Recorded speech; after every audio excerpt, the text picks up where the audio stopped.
Hello मेरे प्यारे बच्चों, स्वागत है आप सभी का एसबी स्टडी क्लासेस के एक और बेहतर वीडियो पर। तो बच्चों आज हम लोग पढ़ने वाले हैं क्लास 12 बायोलॉजी के बारे में। बच्चों जिन भी साथियों को हमारे बोर्ड एग्जाम 2025 देना है तो आज का वीडियो सबसे ज़्यादा उनके लिए इंपॉर्टेंट है। बच्चों एक हम मैराथन सीरीज चला रहे थे, जिस सीरीज के अंदर हमने कई सारे लेक्चर्स को कवर अप कर लिया है।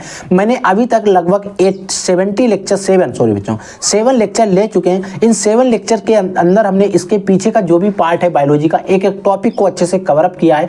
आज भी हम इसके आगे कवर अप करेंगे और लगभग 8 से 10 ही लेक्चर लगने वाले हैं आपका कंप्लीट सिलेबस में। तो इसीलिए आपको सभी को इस प्रकार की जो सीरीजें होती हैं इनको फॉलो करना चाहिए, क्योंकि आपको सीरीज में बहुत सारे क्वेश्चंस प्रोवाइड कर दिए जाएंगे जो आपके बोर्ड एग्जाम के लिए इंपॉर्टेंट रहेंगे। और आपके जो प्रीवियस ईयर बोर्ड पेपर हुए हैं उनमें जाकर आप जब देखेंगे तो इस सीरीज से कई सारे क्वेश्चन आपको वहां पर मिलने वाले हैं। लगभग 90% क्वेश्चन ऐसे हैं जो आपको डायरेक्टली सीरीज से मिल जाएंगे। कुछ क्वेश्चन घुमा के पूछे जाते हैं, उनके लिए मैं आपके लिए शॉर्ट वीडियो लाता रहता हूं, उनमें आपको क्वेश्चंस को बताता रहता हूं। आपको जब मैं अनसॉल्व पेपर सॉल्व करवाऊंगा तो वहां पर जो भी ऐसे क्वेश्चन रहेंगे तो उनको मैं बता दूंगा। तो इसीलिए सीरीज जो बच्चों आपके लिए सबसे ज्यादा इंपॉर्टेंट है। अब इसके आपको सारे लेक्चर कहां पे ढूंढेंगे, आपको नहीं मिल सकते। तो आप हमें क्या करें, जाकर प्लेलिस्ट देख लें। प्लेलिस्ट में आपकी बायोलॉजी की प्लेलिस्ट बनी हुई है, वहां पर आपको इसके सातों लेक्चर मिल जाएंगे, प्लेलिस्ट में ऐड है। और ये लेक्चर भी आपको प्लेलिस्ट में मिल जाएगा, तो वहां से जाकर आप 1 बाय 1 करके देख सकते हैं। अब बच्चों इसका अगर आपको पीडीएफ चाहिए, इस पूरे लेक्चर का आपको पीडीएफ चाहिए, इसमें जो पूरा सिलेबस है,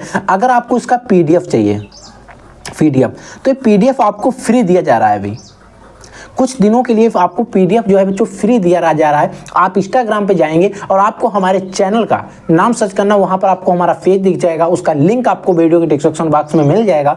उस पर फॉलो करें और वहां पर टॉप 100 जो भी हमारे फॉलोअर्स रहेंगे उनको हम अपना जो पीडीएफ है वो फ्री ऑफ कॉस्ट देने वाले, कोई प्राइस नहीं। और वो पीडीएफ आपको 5 सब्जेक्ट 6 सब्जेक्ट जो होते हैं आपको सभी का मिलने वाला। वो मैथ का भी मिलेगा आपको, मैथ के टीचर के द्वारा, हिंदी इंग्लिश जो भी इंपॉर्टेंट क्वेश्चन है सभी का पीडीएफ मिल जाएगा फ्री ऑफ कॉस्ट। ध्यान रखना है टॉप 100 फॉलोवर को ही मिलेगा। उसके बाद में हम अगर गिव अवे करते हैं तो आपको बाद में भी मिल सकता है। ठीक है बच्चों, तो आप जल्दी से जाइए फॉलो कर लीजिए। तो बच्चों आइए अब हम इन सभी क्वेश्चंस को एक एक करके 1 बाय 1 करके समझ लेते हैं, ताकि आपको बोर्ड एग्जाम में कोई भी प्रॉब्लम ना हो। देखिए बच्चों, एक टॉपिक आपके बोर्ड एग्जाम में आप जब देने जाओगे तो वहां पर आपको टॉपिक मिलेगा, या फिर आपने कोचिंग में पढ़ा होगा या आपने कहीं से भी पढ़ा होगा कि प्रतिरक्षा पर टिप्पणी कीजिए। अब यहां से क्वेश्चन कैसे आ सकते हैं कि प्रतिरक्षा क्या है, प्रतिरक्षा पर इस प्रतिरक्षा को स्पष्ट कीजिए, प्रतिरक्षा पर अवलेख लिखिए, प्रतिरक्षा की परिभाषा लिखिए। ऐसा आपके बोर्ड एग्जाम में जब है, आप बोर्ड एग्जाम दोगे तो वहां पर क्वेश्चन आएगा। तो आपको कैसे लिखना कोई टेंशन नहीं। प्रतिरक्षा को इम्यूनिटी कहते हैं, ठीक है। इंग्लिश में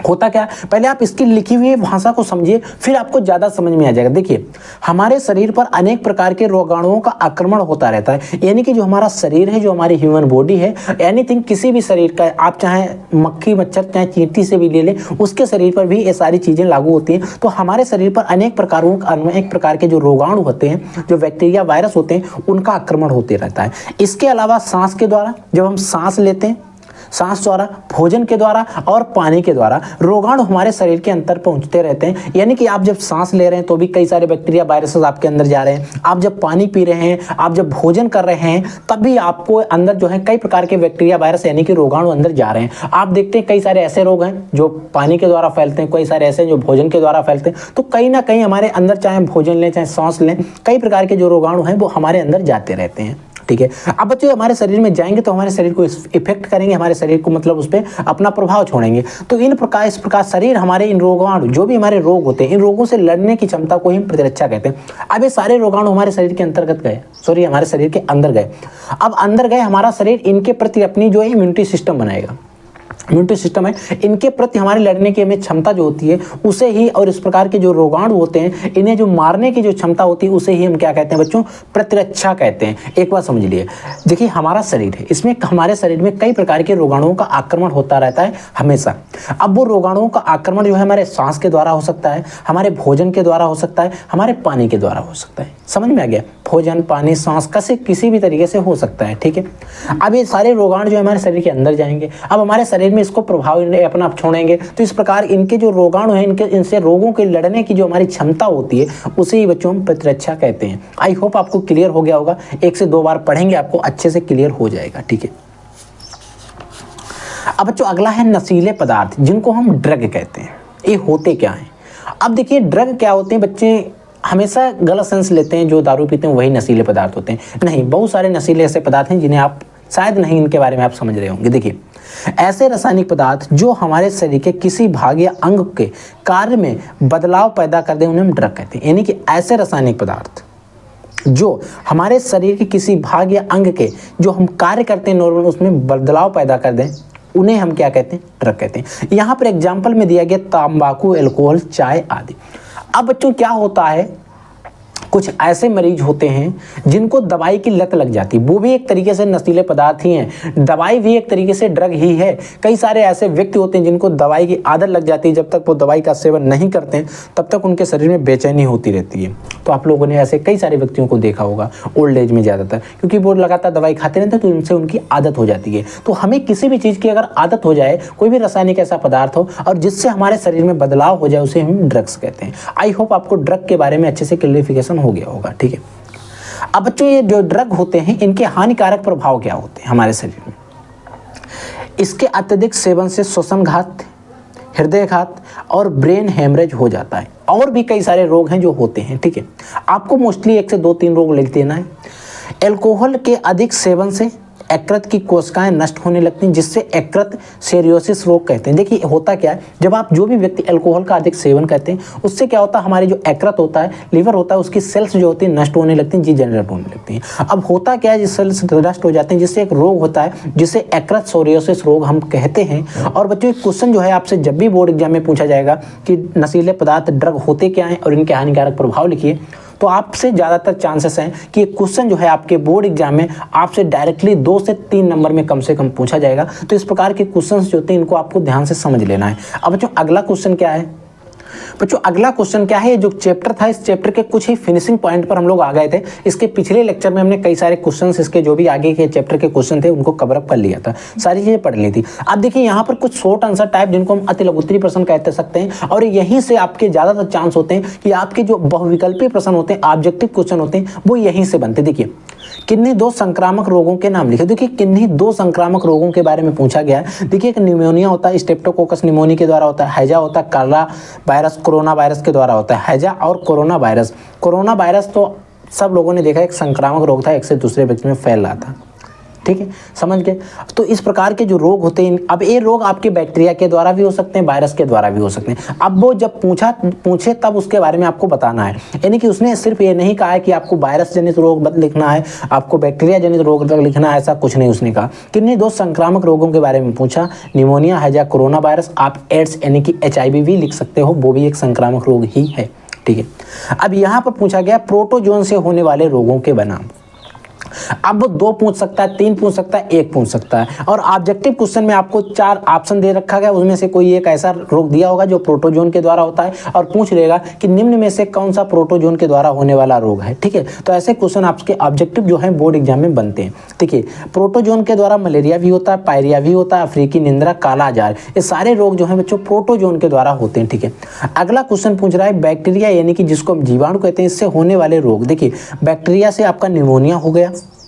अब ये जो बच्चों मलेरिया है इसको आपको अच्छे से पढ़ना है। ठीक है, टाइफाइड हो गया, आपका टिटनेस हो गया, टीबी हो गया, इत्यादि जो होते हैं ये क्या होते हैं, बैक्टीरिया के द्वारा होते हैं। फिर अब बच्चों आपका आता है वायरस। फिर आपसे बोर्ड एग्जाम में पूछ लिया जाता है कि वायरस द्वारा होने वाले रोग, तो चेचक वायरस के द्वारा होता है, जुकाम होता है, राइनो वायरस, श्वसन, पीलिया, रेबीज, ये सारे रोग जो हैं वायरस के द्वारा होते हैं। तो इस चैप्टर में जो है फिनिशिंग हो चुकी है। हमने लघुत्तरीय, अति लघुत्तरीय इंपॉर्टेंट टॉपिक सारा कुछ डिस्कस कर लिया। ये कुछ अति लघुत्तरीय थे जहां से आपके ऑब्जेक्टिव क्वेश्चन बनने के चांसेस रहते हैं, इनको मैंने बता दिया। अब हम बात करते हैं नेक्स्ट चैप्टर जो है उसके अंदर। अब बच्चों घरेलू खाद्य पदार्थों, जो हमारे घरेलू खाद्य उत्पादों में सूक्ष्म जीवों की क्या भूमिका होती है, इनके बारे में हम पढ़ेंगे। न्यू चैप्टर है, इसमें हम कोई भी चैप्टर वाइज डिस्कशन नहीं कर रहे हैं, हम इंपॉर्टेंट क्वेश्चंस को डिस्कस कर रहे हैं। तो इसीलिए आपको चैप्टर पर ध्यान नहीं देना है, आपको सभी क्वेश्चंस को पढ़ना है, हर एक क्वेश्चन को। कोई भी अगर क्वेश्चन ऐसा है जो आपकी समझ में नहीं आता तो वीडियो के कमेंट सेक्शन में कमेंट कर दीजिएगा, हम उसको स्पेशली आपके लिए उस पर एक शॉर्ट वीडियो ला देंगे जिसमें हम आपको उस क्वेश्चन को अच्छे से समझाने का पूरा प्रयास करेंगे। बच्चों दही जो होता है, इसके बारे में आपको बताना, दही क्या होता है। दूध से दही बनाने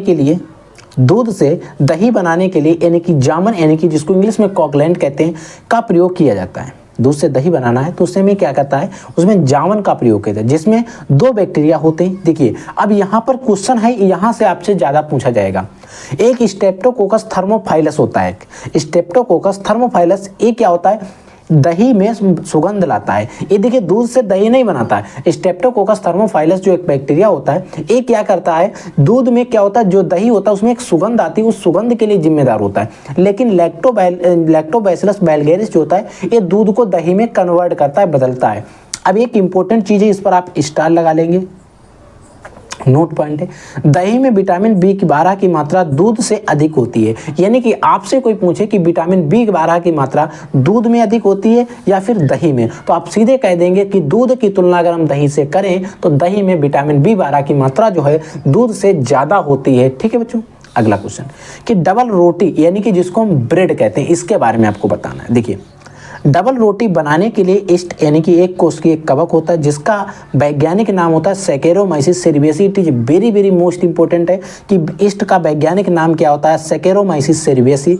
के बेकर यानी कि स्ट्रेन द्वारा वायु में उपस्थित आटे में खमीर उठाया जाता है, कि वायु में उपस्थित जो आटा होता है उसमें खमीर उठाया जाता है किसके, ईस्ट के जरिए, जिससे ब्रेड, बिस्कुट, केक, पेस्ट्री आदि तैयार किए जाते हैं। यानी कि केक वगैरह बनते हैं, जो एक डबल रोटी में जो प्रोसेस किया जाता है वही प्रकार की प्रोसेस होती है। इसमें भी हमें ईस्ट का प्रयोग करना है। और ईस्ट क्या होता है, एक कोष की कवक होता है जिसका वैज्ञानिक नाम होता है सैकेरोमाइसिस सेरिवेसी। और ये ऑब्जेक्टिव क्वेश्चन आपसे बोर्ड एग्जाम में पूछ सकता है कि ईस्ट का वैज्ञानिक नाम क्या होता है, तो आप बताएंगे सैकेरोमाइसिस सेरिवेसी। ठीक है बच्चों, अगला टॉपिक है औद्योगिक उत्पादों में हमारे सूक्ष्म जीव हैं उनका क्या। देखिए वाइन, बियर, विस्की, अन्य अल्कोहली पदार्थों में औद्योगिक निर्माण में देखिए, और जो सूक्ष्म जीव होते हैं उनका क्या करते हैं, हम वाइन बनाते, बियर बनाते, विस्की आदि अल्कोहली पदार्थ बनाते हैं, उनका जो औद्योगिक तौर पर हम जब निर्माण करते हैं तो उसमें भी हमें असूक्ष्म जीवों का प्रयोग करना होता है, माइक्रोबैक्टीरिया। ठीक है, देखिए वाइन, बियर, विस्की, बॉडी, रम आदि अल्कोहली पेय पदार्थ के निर्माण में ईस्ट कोशिका का प्रयोग किया जाता है। ईस्ट की जो कोशिका होती है जिसका वैज्ञानिक नाम है सैकेरोमाइसिस सेरिवेसी, उसका प्रयोग किया जाता है। ठीक है, अंगूर के रस को सैकेरोमाइसिस सेरिवेसी द्वारा किण्वित करके वाइन बनाई जाती है। यानी कि अंगूर का जो रस होता है उसमें सैकेरोमाइसिस सेरिवेसी के द्वारा उसको किण्वित किया जाता है, जिससे क्या बनाया जाता है, आपकी वाइन बनाई जाती है। इसमें जो आपका ग्लूकोज होता है, अंगूर में रस होता है, मीठा होता है, तो ये ग्लूकोज का एक अणु टूटता है और इसमें एक उपस्थित रहती है एंजाइम की, ईस्ट होता है, और एक जाइमेज एक एंजाइम लगता है, इसकी उपस्थिति में अल्कोहल बनता है। ठीक है बच्चों, एथिल अल्कोहल बन रहा है। ठीक है, समझ में आ गया इनके अल्कोहल का कैसे निर्माण किया जाता है। ये आपको जो है रिएक्शन याद रख लेना है, क्योंकि रिएक्शन बच्चों आपके लिए सबसे ज़्यादा इंपॉर्टेंट है। अगर हम इसके नाम की बात करें तो इसका नाम है एथिल अल्कोहल, एथिल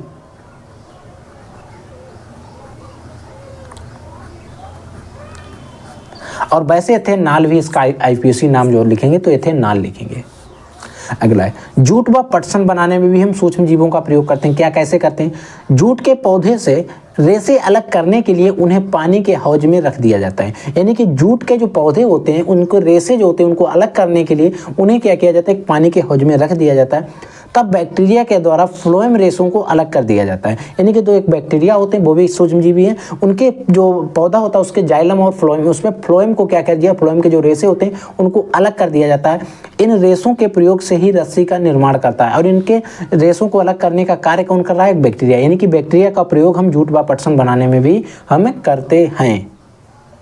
अगला टॉपिक है बच्चों बायोगैस या फिर गोबर गैस। देखिए बायोगैस और गोबर गैस पर भी बोर्ड एग्जाम में काफ़ी ज़्यादा क्वेश्चन जो है डे बाई डे पूछे जा रहे हैं। देखिए बायोगैस कई गैसों का मिश्रण है। देखिए बायोगैस क्या होता है, कई प्रकार की गैसों का एक मिश्रण होता है जिसमें सबसे अधिक मात्रा में मेथेन यानी कि जिसका सूत्र होता है CH4 की होती है। अगर आपसे बोर्ड एग्जाम में क्वेश्चन पूछ लिया जाए कि बायोगैस के प्रयोग में सबसे ज़्यादा कौन सी गैस का प्रयोग किया जाता है तो आप बताएंगे मेथेन। इसीलिए इन जीवाणुओं को मेथेनोजन कहते हैं। इसीलिए इसमें जो जीवाणु होते हैं उन जीवाणुओं को क्या कहते हैं, मेथेनोजन कहते हैं। ये जीवाणु वातावरण में गाढ़े कीचड़ में मिलते हैं। जो जीवाणु होते हैं वातावरण का जो गाढ़ा कीचड़ है वहाँ पर मिलते हैं। इनका उपयोग बहित मल उपचार के रूप में किया जाता है, बहित मल उपचार में किया जाता है।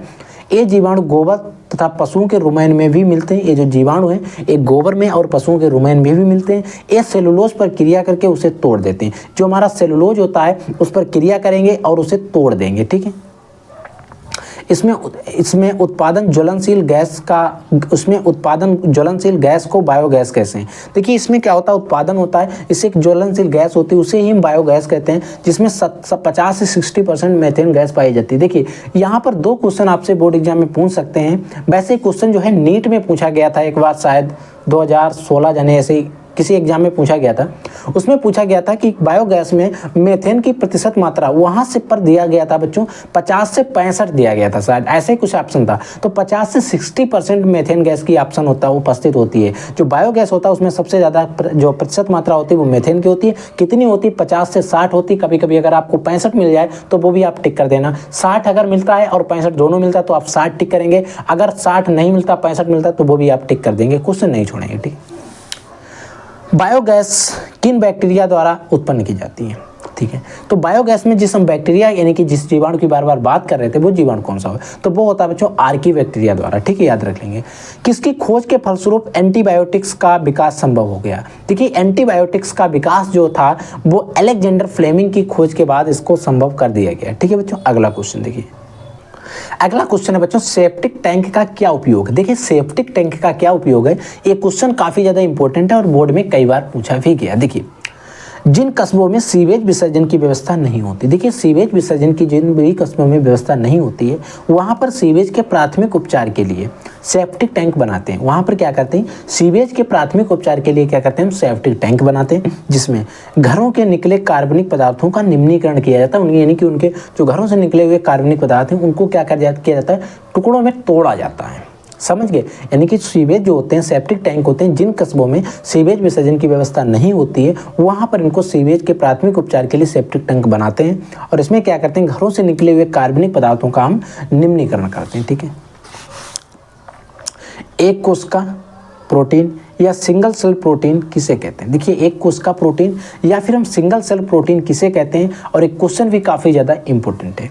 साइनोबैक्टीरिया तथा जीवाणु को, जो हमारे साइनोबैक्टीरिया होते हैं और तथा जीवाणुओं को यानी कि बैक्टीरिया को हाइड्रोजन के अपशिष्ट पर संवर्धित करते हैं। हाइड्रोजन के अपशिष्ट जो होते हैं उन पर हम इसको क्या करते हैं? संवर्धित करते हैं, जिससे उच्च कोटि की एक प्रोटीन प्राप्त होती है जिसे हम सिंगल सेल प्रोटीन कहते हैं। जैसे बच्चों, सिंगल सेल प्रोटीन जो होती है इसमें वसा की मात्रा नगण्य होती है, यानी कि ना के बराबर होती है। और एक इंपॉर्टेंट टॉपिक है, याद रख लेना, यानी कि सिंगल सेल प्रोटीन में वसा की मात्रा क्या होती है? नगण्य होती है, शून्य होती है, ऐसा भी आप कह सकते हैं। और ये चीज़ क्यों लिखी गई? क्योंकि इससे रिलेटेड आपसे बोर्ड एग्जाम में ऑब्जेक्टिव क्वेश्चन पूछा गया था कि वो जो आपका सिंगल सेल प्रोटीन होती है उसमें वसा की प्रतिशत मात्रा कितनी होती है? तो याद रख लेना, जो सिंगल सेल प्रोटीन होती है उसमें वसा की जो प्रतिशत मात्रा होती है वो शून्य होती है, नगण्य होती है। ठीक है बच्चों, अगला टॉपिक है बच्चों जैव प्रौद्योगिकी यानी कि बायोटेक्नोलॉजी। देखिए, बायोटेक्नोलॉजी का उपयोग आजकल सबसे ज़्यादा मिल रहा है आपको, और आगे समय में और इसकी प्रतिशत मात्रा जो है बायोटेक्नोलॉजी के द्वारा जो बनाए गए प्रोडक्ट हैं उनकी बढ़ती ही रहेगी। देखिए, जैव प्रौद्योगिकी शब्द का प्रयोग कार्ल इरेकी ने किया था। जैव प्रौद्योगिकी दो शब्दों से मिलकर बना है। देखिए, जैव प्रौद्योगिकी जो शब्द है इसका प्रयोग जो किया था कार्ल इरेकी ने किया था। जैव प्रौद्योगिकी शब्द जो है जो शब्दों से मिलकर बना है, यानी कि जैव प्लस प्रौद्योगिकी। देखिए, इसमें दो शब्द है, जैव अर्थात जीव विज्ञान से संबंधित तथा प्रौद्योगिकी अर्थात तकनीक, जिसका अर्थ होता है प्रौद्योगिकी, जो प्रौद्योगिकी या तकनीक में जीव का प्रयोग। ठीक है, ये परिभाषा आपको नहीं याद रखनी है, नहीं याद कर पाते कोई टेंशन नहीं, कोई आपसे नहीं पूछा गया, ये पूछ लेना। एक कभी कभी पूछ सकता है कि जैव प्रौद्योगिकी शब्द का प्रयोग किसने किया था? कार्ल इरेकी ने किया था। ठीक है, अब बच्चों इसमें जो अगली चीज़ है कि आनुवंशिक इंजीनियरिंग या जेनेटिक इंजीनियरिंग क्या होती है और आपकी रासायनिक इंजीनियरिंग क्या होती है, इनके बारे में बोर्ड एग्जाम में क्वेश्चन पूछा जाता है और यहाँ से बोर्ड में क्वेश्चन भी आते हैं। देखिए, आनुवंशिक इंजीनियरिंग और जेनेटिक इंजीनियरिंग क्या होता है? आपके आनुवंशिक पदार्थ में भिन्नता लाई जाए, आपका जो जेनेटिक चीज़ है उसमें भिन्नता ला जाए। देखिए, आनुवंशिक पदार्थ डीएनए या आरएनए की संरचना में, आनुवंशिक पदार्थ कहीं किसी में डीएनए है, कहीं कहीं पर आरएनए भी है, उसमें इसकी संरचना में परिवर्तन कर, उसकी संरचना में क्या करते हैं? परिवर्तन कर इसे किसी पोषक कोशिका में प्रवेश कराना।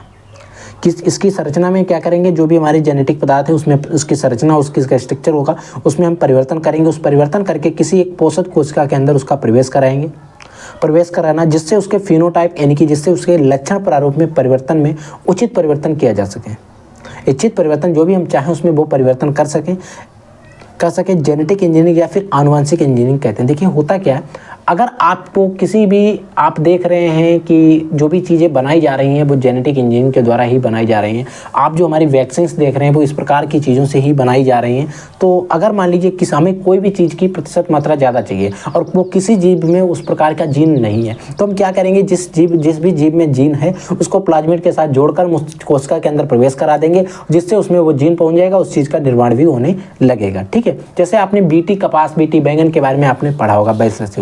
अब बच्चों आता है केमिकल इंजीनियरिंग यानी कि रासायनिक इंजीनियरिंग क्या होती है?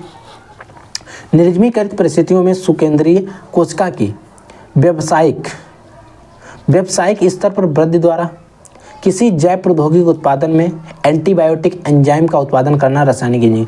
आप जो भी चीज़ें देख रहे हैं एंटीबायोटिक्स जो भी आती हैं आपकी वैक्सीन वगैरह, वो क्या होती है बच्चों, आपकी रासायनिक इंजीनियरिंग के द्वारा बनाई जाती हैं। उनमें जो प्रोसेस फॉलो किया जिस जीवाणु से बनाई वो आपकी आनुवंशिक इंजीनियरिंग हो जाएगा। यानी कि आप जो भी चीज़ आजकल देख रहे हैं एंजाइम वगैरह, भिन्न प्रकार के आप एंजाइम देख रहे हैं, तो वो सारी चीज़ें जो बनी होती हैं वो कैसे बनी होती है, रासायनिक इंजीनियरिंग प्रयोग जो होता है, विधि होता है, उससे बनाई जाती है। इसमें हम क्या करते हैं, केमिकल रिएक्शंस कराते हैं ज़्यादातर। यानी कि निर्जमीकृत परिस्थितियों में सुकेंद्रीय कोशिकाओं की कोशिका होती है, कोशिकाओं की व्यापक यानी कि व्यावसायिक यानी कि बहुत बड़े स्तर पर, ठीक है, स्तर पर हम वृद्धि द्वारा इसके किसी भी प्रौद्योगिक उत्पाद जैसे कि एंटीबायोटिक एंजाइम का प्रयोग उत्पादन करना हमारा रासायनिक इंजीनियरिंग कहलाता है। हम जो भी आजकल चीज़ बना रहे हैं जेनेटिक्स, उसमें फेर बदल करके आप देख रहे हैं, विभिन्न प्रकार की सब्जियां आ रही हैं, फल आ रहे हैं, विभिन्न प्रकार की कलर वाली गोभियां आ रही हैं, तो ये सारी चीज़ें कहाँ से आती हैं, आपकी जेनेटिक इंजीनियरिंग के द्वारा ही आती हैं। आनुवंशिक इंजीनियरिंग और आपकी जो रासायनिक इंजीनियरिंग होती है, इसमें कलर वगैरह के लिए जिम्मेदार रासायनिक इंजीनियरिंग हो जाएगी, और आपके जो उसमें नए नए डिजाइन की बन रही है उसके लिए आपके आनुवंशिक इंजीनियरिंग उसमें